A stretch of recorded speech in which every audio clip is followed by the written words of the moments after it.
Florida again.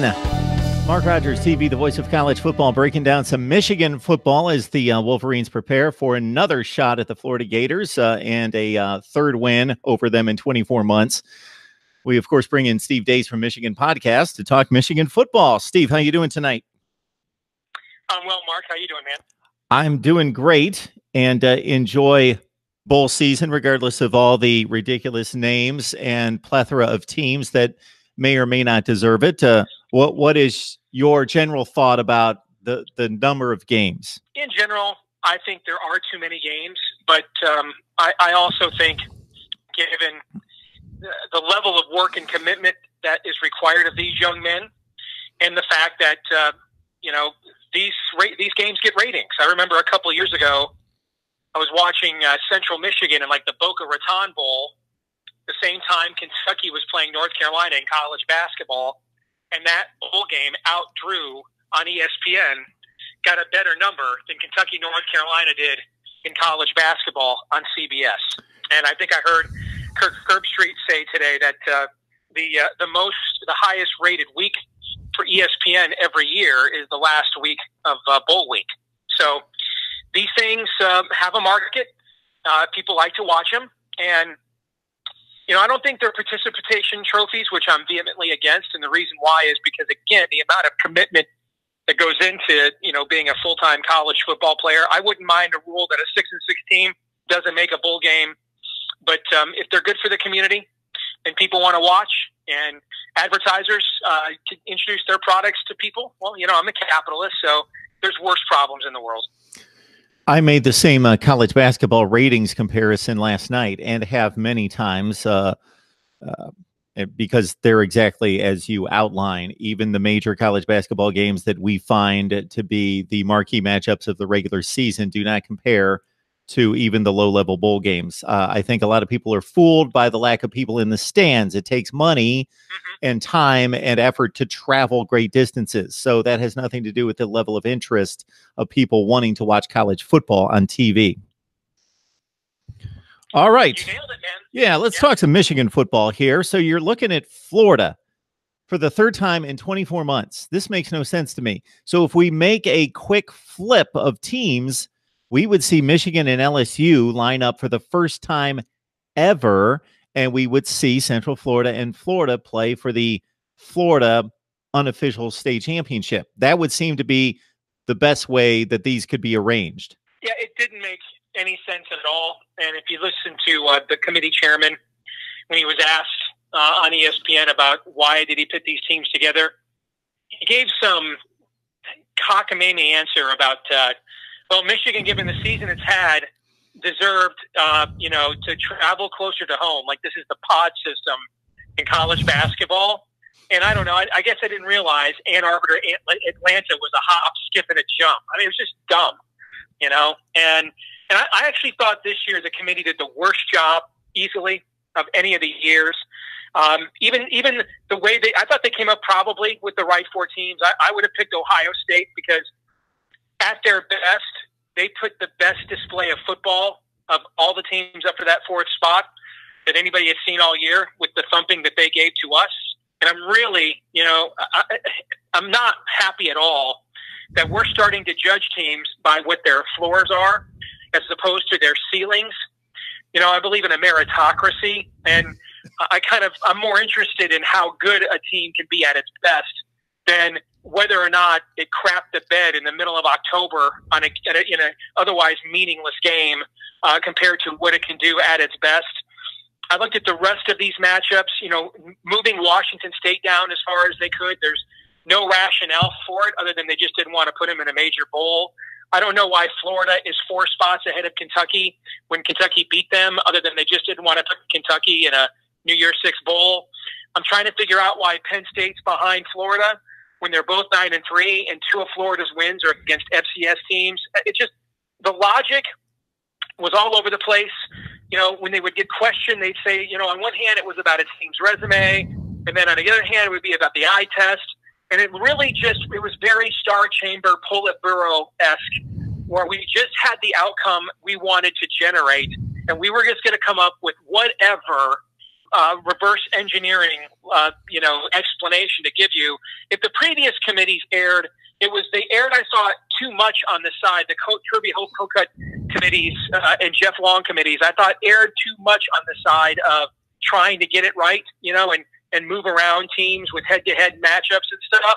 But you're always going to have human error when human beings are involved, Mark. And if we're going to have human error, I would much rather have it the way the committee did the first 4 years, where it was based off of trying maybe too hard to be precise and making the perfect the enemy of the good, compared to whatever in the Sam Hill it was they were putting together this year. It made no sense to me whatsoever. We're still 5 years into this. We have no rhyme or reason about why teams get in and why they don't. It has nothing to do with 2 losses. Last year, Auburn had 2 losses at the end of the year and was number 2 and had the Tigers beaten Georgia.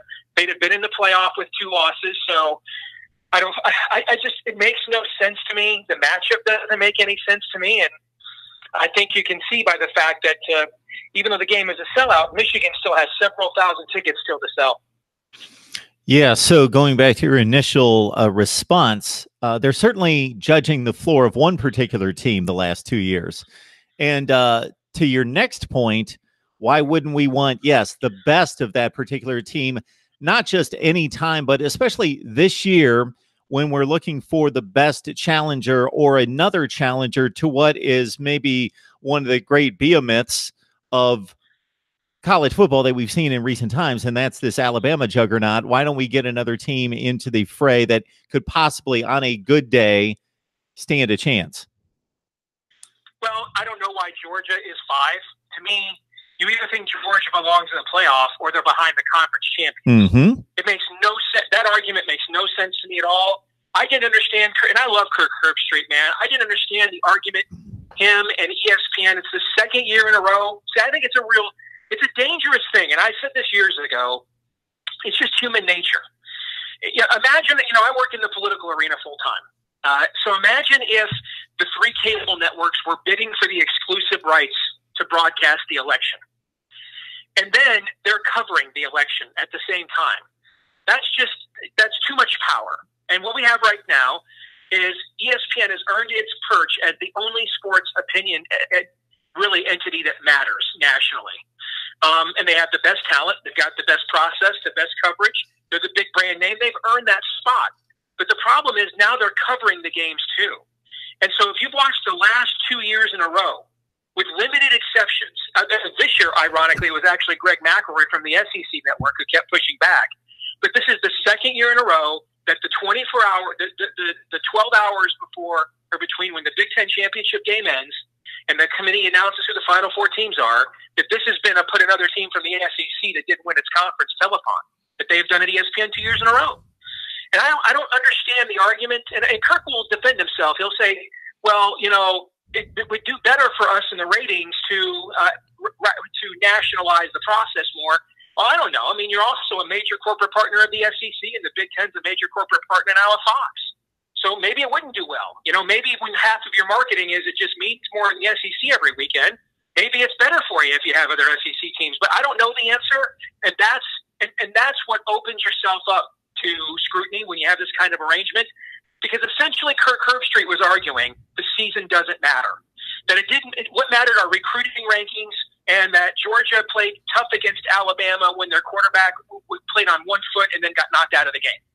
So it didn't matter who they won, who they beat, who they lost to. Look at who Georgia lost to and who they beat. Look at who Michigan lost to and who they beat. I don't think Michigan has any claim on a spot in the playoff at all as a Michigan fan, but their resume is essentially the exact same one as Georgia's. So why was there a freaking 12-hour telethon about put Georgia in the playoff? I didn't understand that at all. The argument made we're gonna tell Ohio State, and man, I'm really uncomfortable as a Michigan fan defending Ohio State here, but integrity demands it. So we're going to judge Ohio State not on the fact they probably had the best 60-minute win of college football this season, given the magnitude of the moment and the quality of the opponent they did it to against Michigan.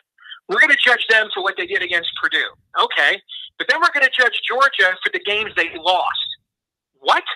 That made no sense to me. I mean, so they lost by like 30 to LSU. They basically lost by the same margin Michigan lost to Ohio State.